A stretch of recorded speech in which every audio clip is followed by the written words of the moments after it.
So yeah, I have just built the application, and I have just opened the application now to scan.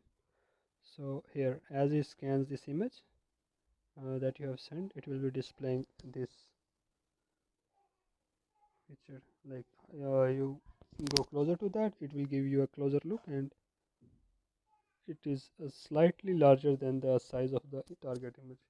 If I change the image target, go to this, and it will bring up that, like the rocket, and the rocket has 2020 written beside that.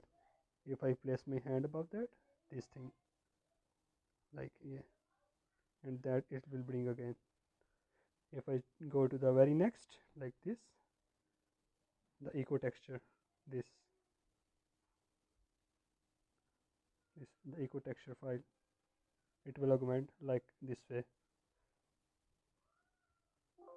So it was the girl thing, the hackathon 2020, like it will display like this augmented reality. As we change to this, the image is here, and it will be augmented like that.